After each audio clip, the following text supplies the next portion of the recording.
Hi everyone, welcome to a tactics video where I'm going to explore how to actually use Astra Militarum Batteline units. It's been about 6 years of me playing 40k, and only now recently I actually think I know how to actually use Battleline units, so go me. But the purpose of this video is to help you, both the beginner, intermediate, maybe even advanced players, on how to effectively use this unit, as opposed to actually looking at the individual data sheets. It's more about how you conceptually use them overall. I plan to do a series of these style of videos. Let me know what you think in the comments of this type of topic and how I deliver it, and I'll do things like maybe like transports, Bulgrams, Scions maybe, and also limitized battle tanks. There's other obvious ones as well. So the overall idea of this is more how to actually use them, not essentially just look at their data sheets, that type of thing. Okay, so quickly, my channel, Astra Militarum Complete Variety Hub. So I do everything from lore videos, building and painting videos, and also tactics like this video here, but also a recent one where I interviewed Nassim, who's one of the best guard players in the world, and likewise also David Gaylard, the top Astra Militarum commander. Also previously served in the Australian Army many years ago, so I bring a very unique perspective to Astra Militarum lore. So do check out my latest one, which is about the Cadian Kazrak and what it'd be like to be one of those elite Cadian troopers. So on to the actual video itself. So as you know, we've got 4 Battleline units currently in the index in late November 2024. They are Jungle Fighters, Infantry Squad, Cadian Shock, and Def Corps of Krieg. So they range between 55 points for the Catachan, 60 points for the Infantry and Cadians, and 65 points for the Def Corps of Krieg. Now, as per the comments on the right here, you can see you can take either blobs of 10 or 20, and obviously the points just simply double. Now, to be quite honest, the difference between 55 and 65 is not too much, but do remember that every point counts when you're building a list. And in particular in 10th edition, where the actual squad sizes and the upgrades are fixed, is you can't fiddle fart with the point cost. Back in the old days, you could add like a melter, for example, for 5 points, just make it up, and it could change the point cost, but now it's 55, 60, or 65 points. Now, across the 4 here, they arguably all do the same thing in a subtly different way. Yeah, and what I mean by the same thing is they're all 6-inch move, toughness 3, 5+ save, 1 wound, 7+ leadership, and crucially OC2. Now, across the 4 data sheets, the Jungle Fighters, their key thing is they can scout move 6 inches, and you get +1 to the strength and AP when you charge or were charged. Now, Infantry Squad, the key thing personally for me is you can take a heavy weapon team, typically a mortars team can put in there. The Cadian Shock have got objective sticky, which is definitely more of a technical one to use, and the Def Corps of Krieg are surprisingly resilient, and it can increase their damage output in the sense when they're below starting strength, they're +1 to hit.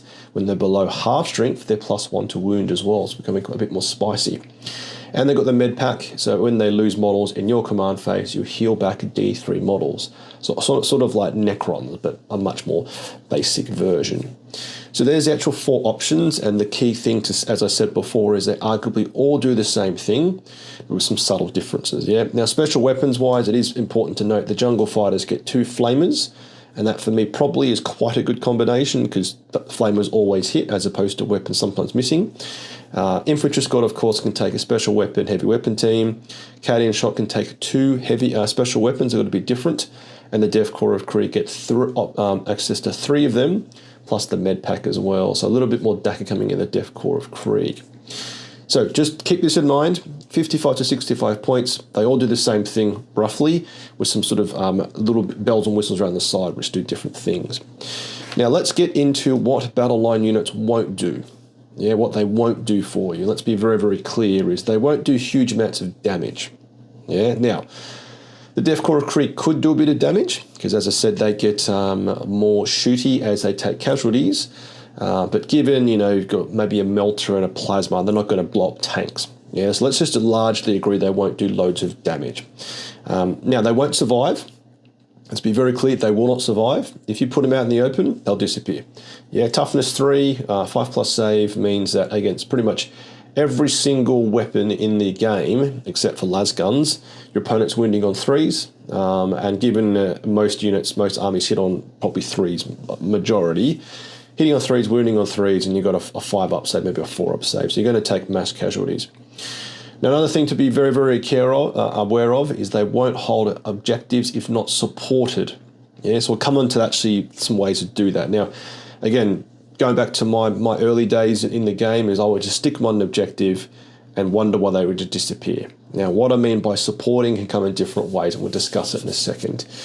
Now, another crucial one to be aware of is that they won't really operate without orders. That they obviously can. They can move 6, they can shoot hitting on 4s, they can be OC2, they can be a 5-up save, but if you give them orders, everything I just mentioned can become better.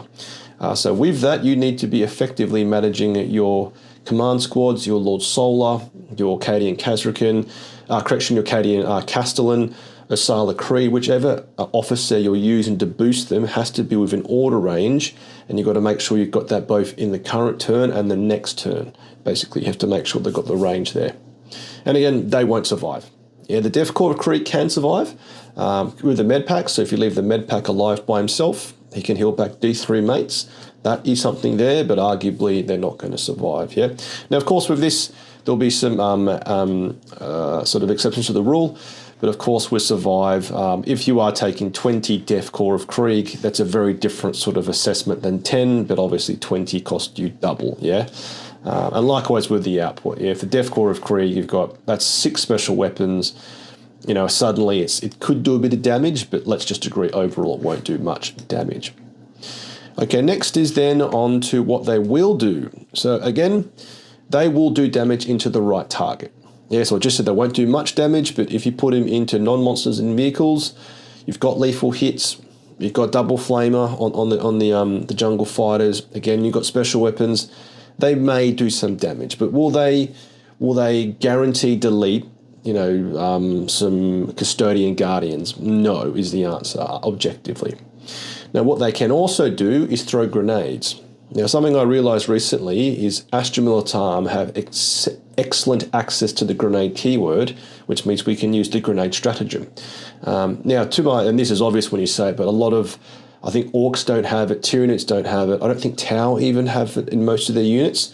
So Astra Militarum Battleline all have grenade, and then across the rest of the army, a lot of units, including, say, Bolgrams and Ograms, have the grenade keyword as well.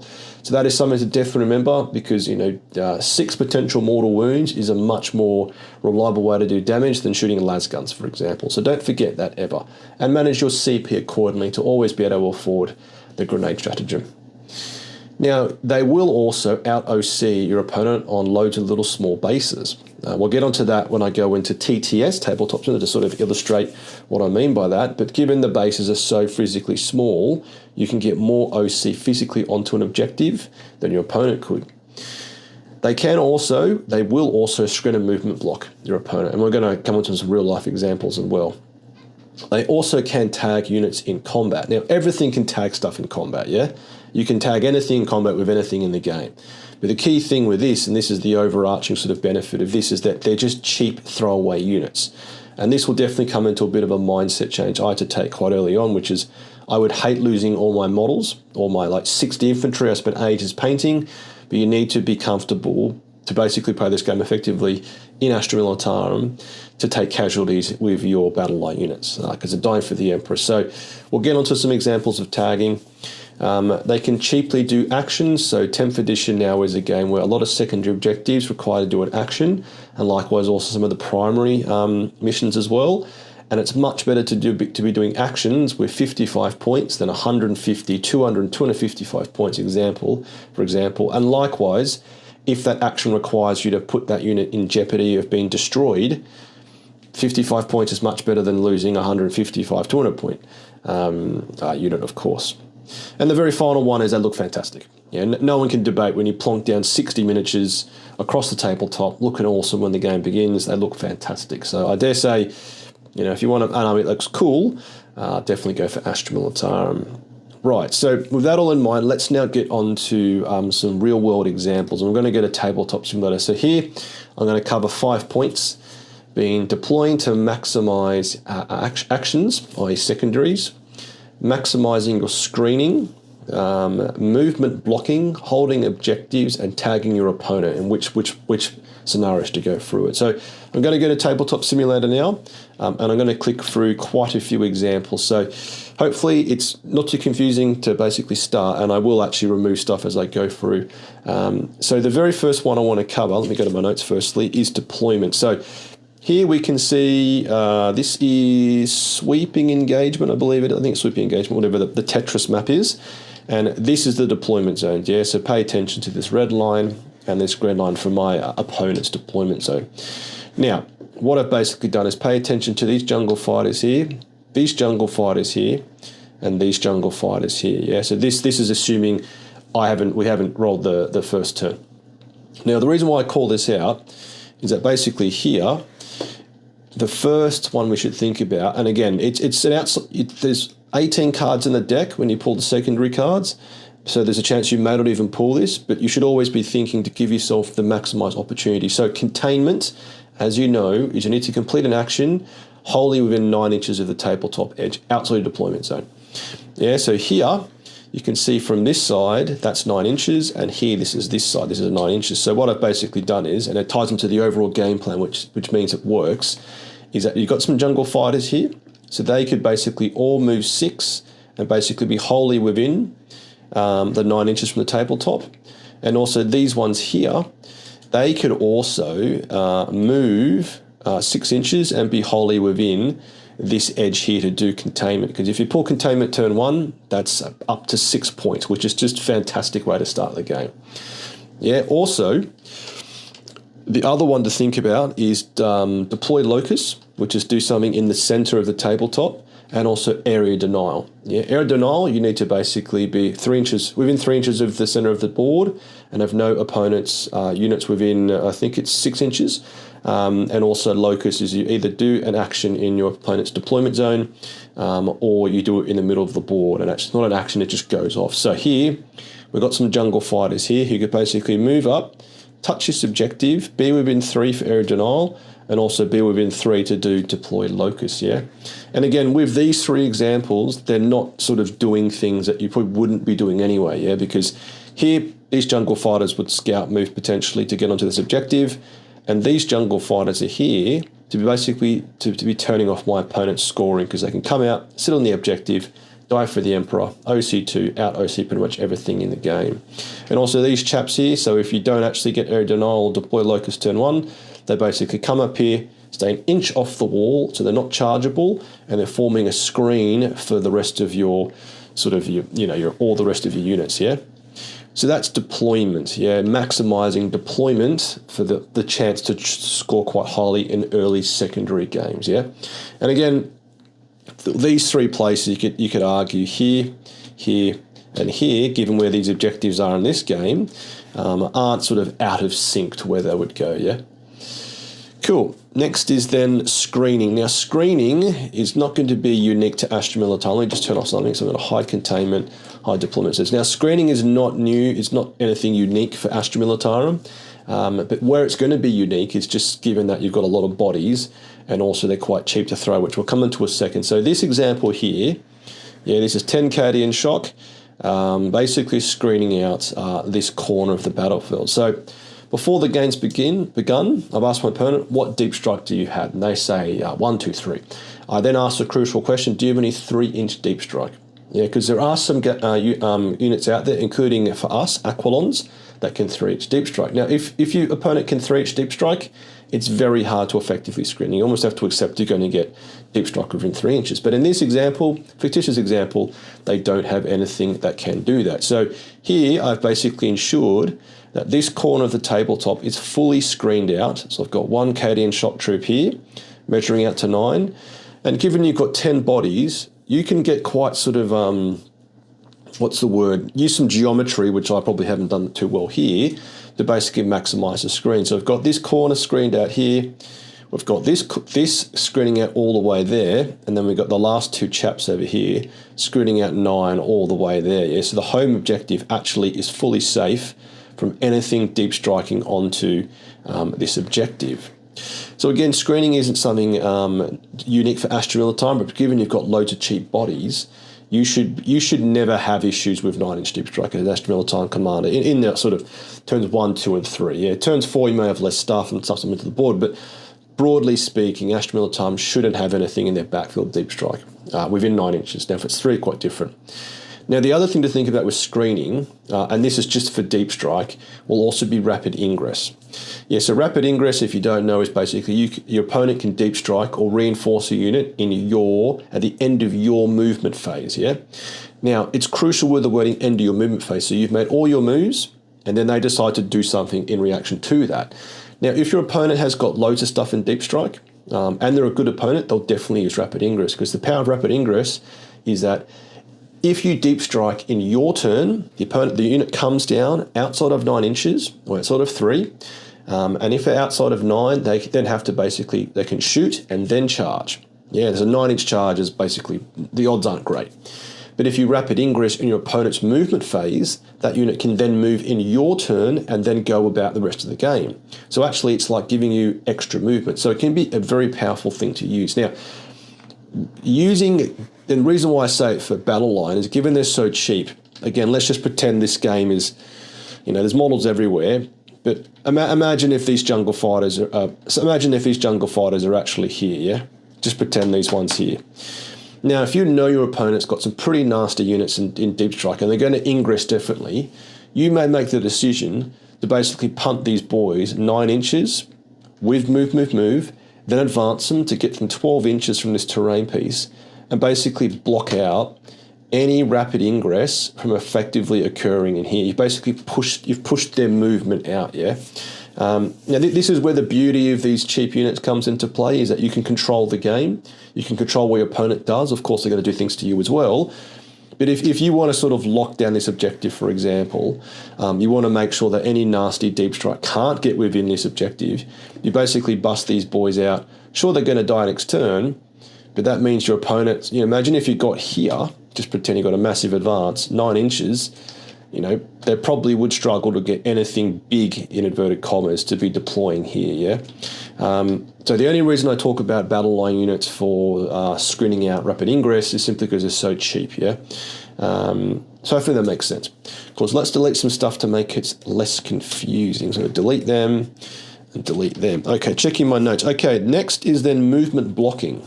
Okay, so again, when I started 40k many years ago, and only recently sort of clicked with me that movement blocking actually is a very powerful tool, and this is obvious if you've played a fair bit of 40k, but this will be both in the sense of gumming up your opponent and a way to control objectives. So 2 examples I've got.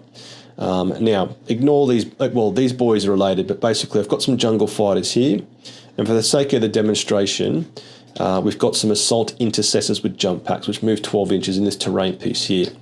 So these are the 3 units. We've got a Chimera, a Jungle Fighter Squad 1, Jungle Fighter Squad 2, yeah? So just pretend I've got the Chimera basically placed here, so its Flamer can basically threaten an Overwatch, because it's got 2 Flamers and a 12-inch range once this works, so it could actually do some nasty Overwatch potentially. And then these Jungle Fighters here are the ones holding the objective. Now, I know my opponent's got some nasty intercessor assault jump dudes here. They can move 12. Now, movement blocking conceptually is quite easy to understand. You just put stuff in front of it. But when it moves, that's when it gets a bit more tricky. Is they can just, when it flies, right, they can just fly over the top, obviously. So in this example here, what I've tried to engineer is a scenario where I've basically muted their full movement. Now, what I mean by that is if they move 12, if we basically measure it from here, let's say there's 1 there, 12 inches, there's actually nowhere for them to land, yeah? Because if they land in here, because these jungle fighters are up against the wall, these jungle fighters are about 2 inches away from their mates. So if they land in here, yeah, if they land in there, they basically, they are basically in engagement range, so they can't actually go there.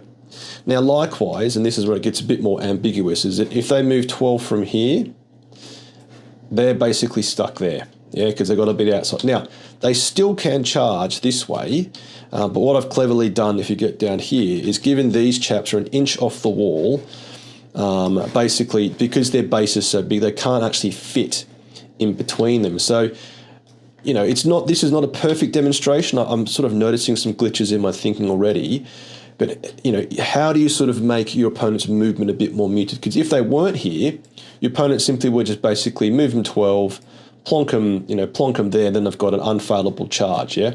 But if they basically go here, And I'm actually already realizing I might have actually made it a bit tough for myself. But just see if they go there, yeah, this will actually work now.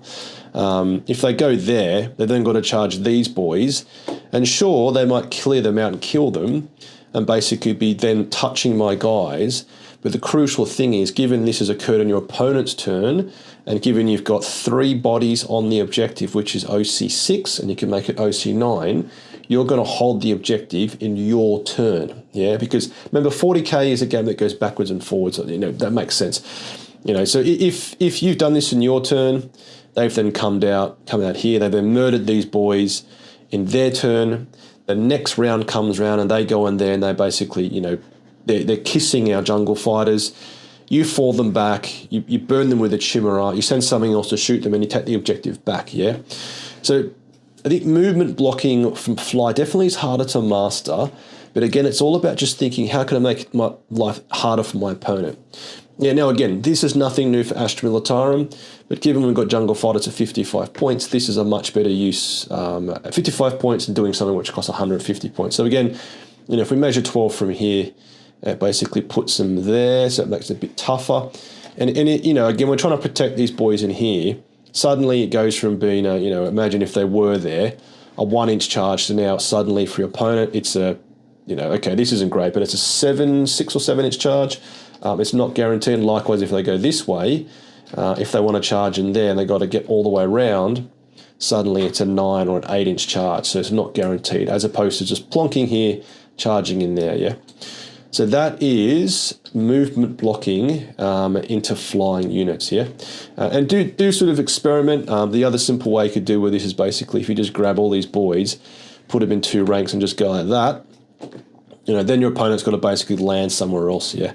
Or you could even just do something like basic like that. So do play around with that one, but don't forget that. Now, definitely blocking flying units is harder. Let's just then see a very basic example of just blocking units that can't fly. So here we've got some very nasty Death Company Space Marines from Blood Angels, and given they're very charging, they want to be getting into like stab things. We're basically trying to deny our opponent movement onto this objective. So in this fictitious example, we can see a Hellhound is plonked here, the perfect sort of counter-charge threat because it's got beautiful flamers. But here, given your opponent could bust through terrain and you can't see them when they make the charge move, means you can't overwatch them.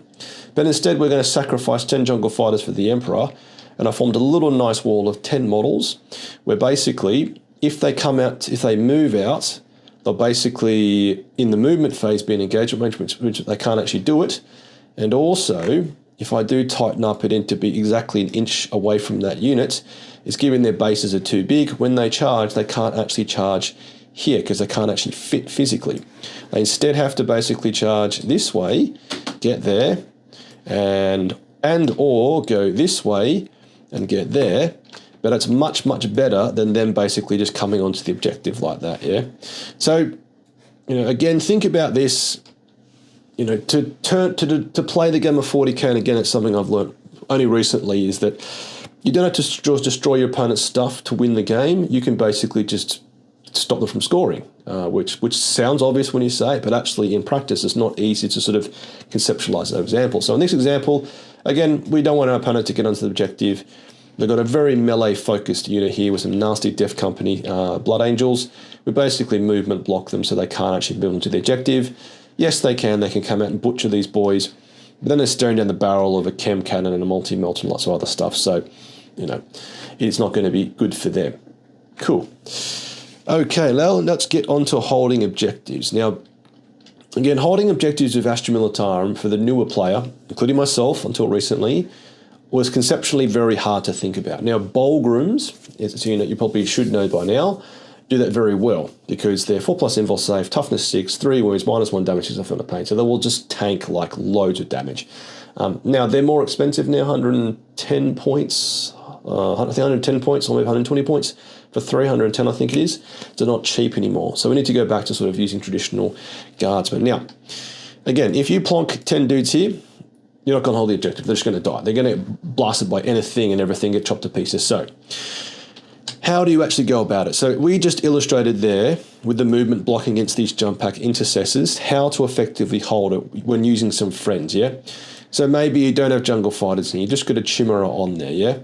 Now, Chimera can only be made OC3, so not the best example, but if you do want to hold the objective with that, and again, maybe it's not jump packed indices, maybe it's some sort of like just, foot-based dudes, as if you push the screen all the way out here, and basically, if they are in here and they can only go on foot, you effectively are going to hold that objective, yeah? Because the jungle fighters will sit there, deny the charge for your opponent, or make the charge hard, and then they will probably struggle, depending where they come out to play, to get onto this objective. So, I just said that your battle line units will die if they're exposed, but how are you actually exposing them and what are you trying to do with them will allow to hold the objective in this case, yeah? Now, another way to hold objectives is over in this example here. So here, this is something I recently cottoned onto. So in this particular mission, which I play a lot for UKTC in the United Kingdom, this mission allows you to basically get 2 points if you terraform an objective. Yeah, so in this example here, which is one to maybe think about, is obviously you're putting a lot of resources here to hold this objective. And the reason why I'm doing that in this example is because I want to perform the action and I want to go off. So here we're capitalizing on multiple units. Now, this obviously is not just Battleline, but a Chimera, which is OC2, a single jungle fighter, which is OC2, and a single Bulgrim, which is OC1. So if we gave all three of these units plus one OC, you've got OC3, 6, and 8. So that should basically, out OC most things unless they're Battleline. Now also, if your opponent does charge in something nasty like some, assault intercessors, and basically get in there, and given we've got it placed, probably only maybe 2 or 3 can swing, and 2 or 3 dudes aren't necessarily guaranteed to kill 10 jungle fighters, but then also they're knocking on the door of a Bulgrim, yeah? So basically, opponent makes a decision, I want to turn off this objective, I'm going to charge the assault intercessors in there.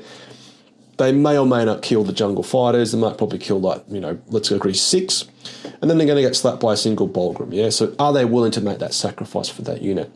So in this example, we are basically holding an objective through supporting elements, yeah? Because again, you could just put the jungle fighters there, and in this particular scenario, they have to be up against the wall so they're chargeable.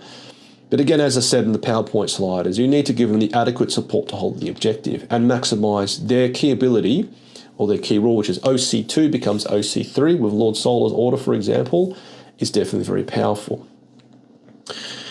Now, another example, which is probably more extreme, is let's pretend the game's getting pretty desperate. Yeah, so this may feel counterintuitive, but let's pretend this is turn 4 and you've only got one more. This is the top of turn. This is the end of turn 4. Yeah, you're about to go into turn 5. Now, in this example here, let's pretend these Death Company dudes are going to charge onto this objective. Yeah, let's just pretend here. So what I would do in the olden days, and you can debate this, is you'd actually put the jungle fighters around a ring around here, screening this tank commander. Yeah. Because, it makes sense that if they charge into the jungle fighters, they kill them, he gets to shoot, and, we save the day. Now, actually, if you actually think about what holds objective more effectively, it's stuff with higher OC. Now, you've got to think about this quite carefully, but what I've basically done in this example is I've put 4 jungle fighters on the objective, just towing on the objective, which means it's got OC8, or it could be made OC12 or an order, which means when your opponent charges this tank and probably kills the tank, or if it doesn't kill the tank, it means when it comes to your turn, you score this objective, yeah? Because again, if you put the jungle fighters in a ring around the objective, they charge the jungle fighters, they consolidate onto the objective, you've got a tank commander who can make himself OC4, great, you've lost the objective, yeah? Because there's going to be more than 4 models left. So again, you need to think about what is actually going to score you points versus actually what feels like you should shoot stuff. Yeah, so this example certainly, you have to basically make a call, yeah, because I wouldn't suggest doing this in turn 2, but if this is turn 4 and, it's the top of turn, you're going second and then in the next turn you score your primary, in this example, I would sacrifice a tank commander. Definitely sacrifice a tank commander because then I hold the objective. So hopefully these examples are helping. I think it's holding objectives with guard. Actually, to be fair to, again, this is from a recently new player, like I see myself as a new player still after many, many years, is that it's quite hard to hold objectives without sort of understanding how the overall game works. So hopefully these examples give you a bit of a feel about how to effectively hold objectives with battle line units. Now the last one is tagging units. Now, tagging units is effective. There's obviously multiple reasons to do this, but if you tag a vehicle or monster, they can still shoot, but basically they're -1 to hit everything else. Yeah, so you've done that.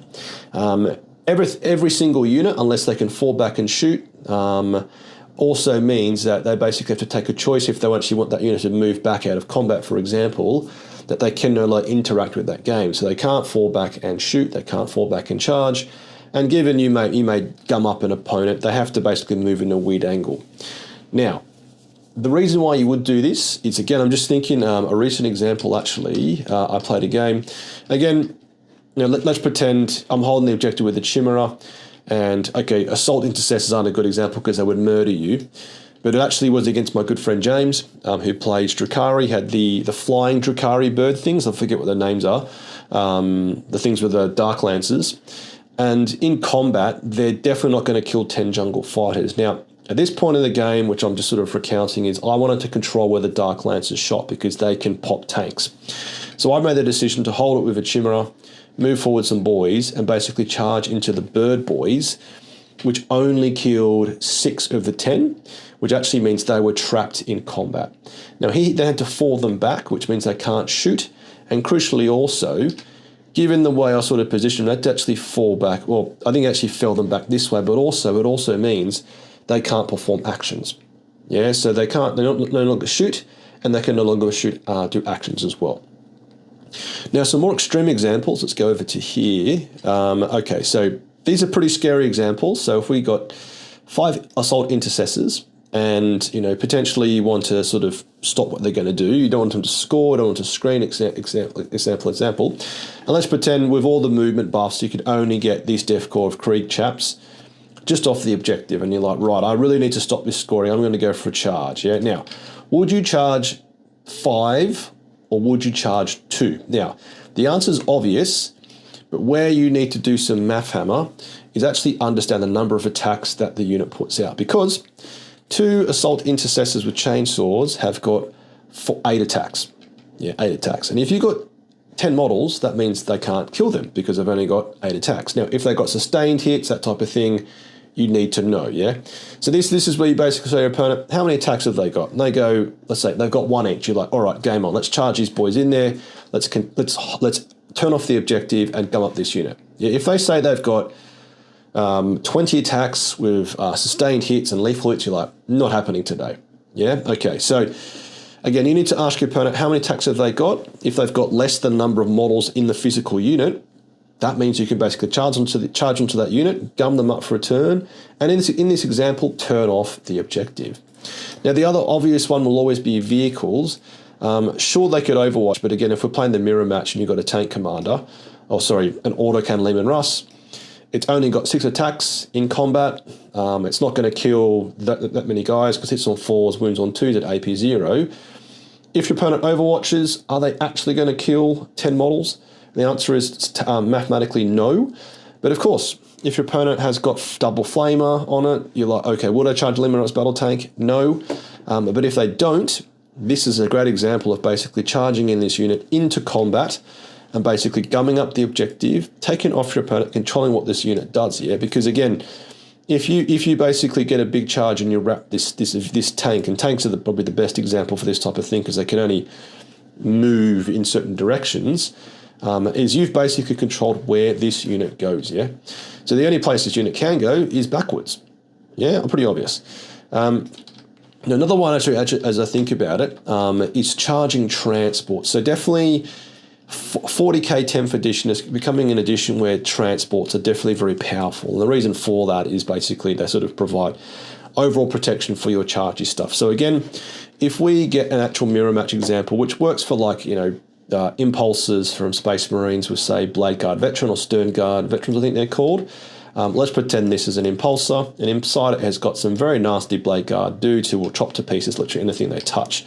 or, you know, maybe Death Guard with some rhinos. So, again, you know, charging a rhino with nobody debust is not going to kill these boys. Yeah, of course, if they've got flamers up the top, they may actually kill them in Overwatch. But again, you need to do the math. If it's only 2 flamers, you know, unless they rolled a double, you know, a 5 and a 5, which is unlikely, they shouldn't kill every single model. Yeah.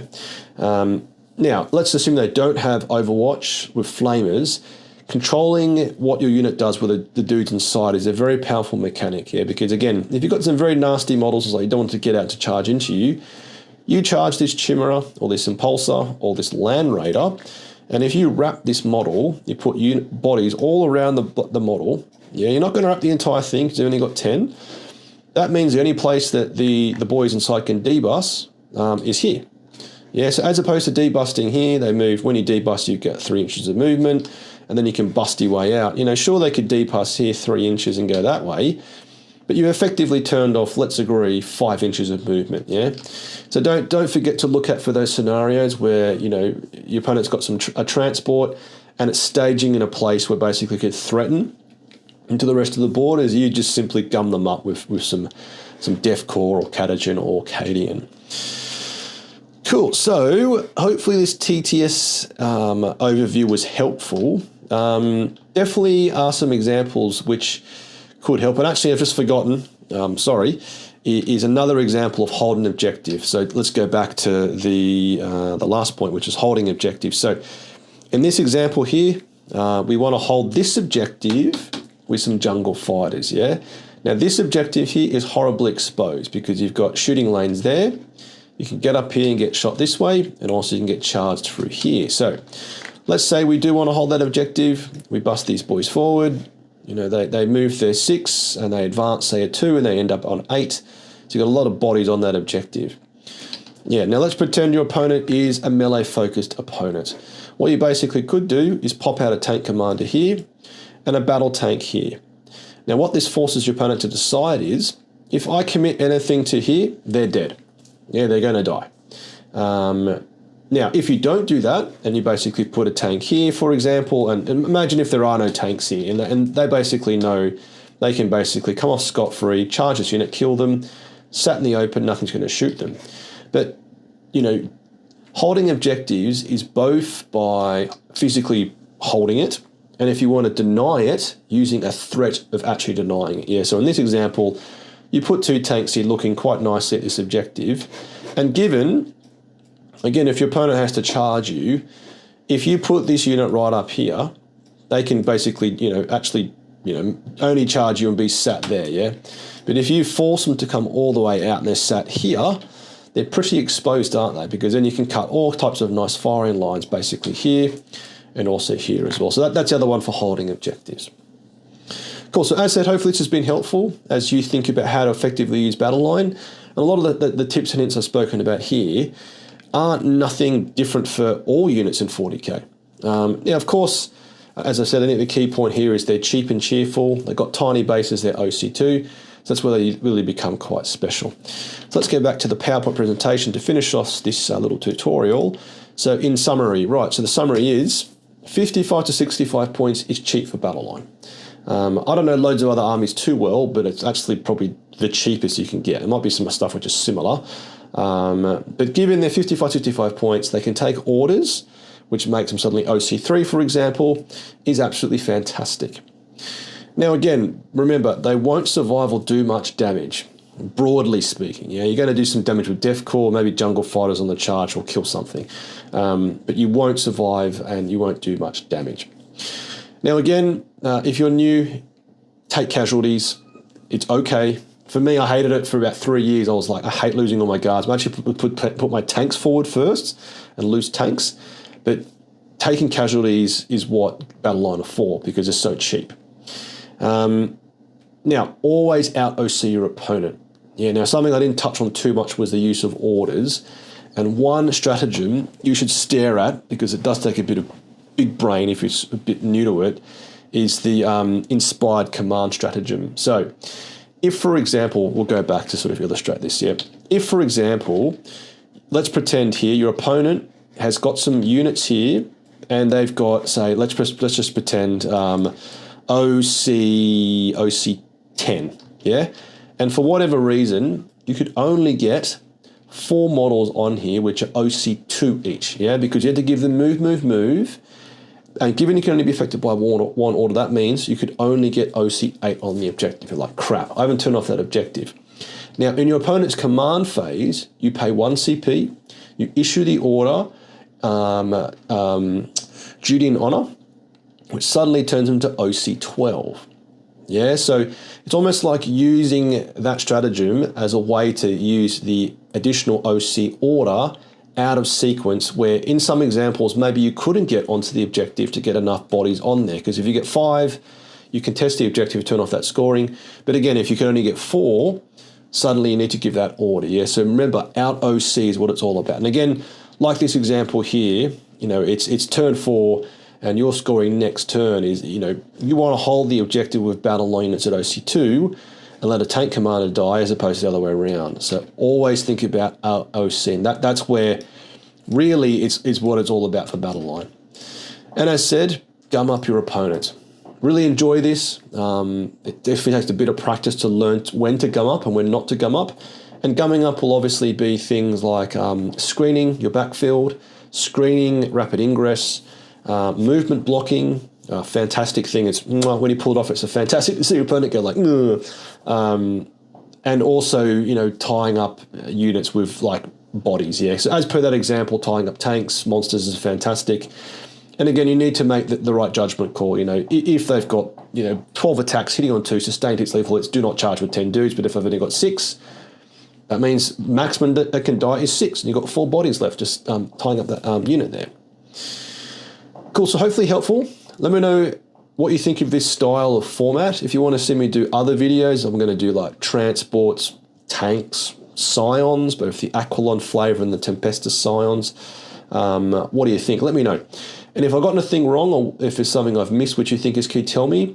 And likewise, if you've got any questions, let me know in the chat, because I will always try and get back to you, or at least leave you a little love heart to say I've seen it. So if you enjoy this and want to support my channel, you can do so with a like, comment, or by subscribing, joining my Patreon Platoon, or simply becoming a channel member. As I said at the start, I'm a true variety channel covering everything from the lore of Astra Militarum, also drawing from my military experience, building and painting tutorials, and also tactics videos like this one here. Massive thanks to my current supporters, both the Patreons and channel members. So keep your bayonet sharp, lads gone oiled. Faith in the Emperor strong. Patreon Platoon, sound off. Tank Commander Glenn. Tank Commander Mitchell. Tank Commander Watchdog Van Etten. Lieutenant Berg Nielsen. Lieutenant Smith. Colour Sergeant DuPont. Sergeants Adal, Scott the Colonel Merrill. Veterans Gibson, Hall, Lundeen. Guardsman Beard, Coquelin, Hills, Malik, Nitton, Nguyen, Tompkin. Conscript England, Evan Gunn, Goodwin. Honorary members, Bolgrim King, Psyche Smith, Tempestus Scion Gaylard.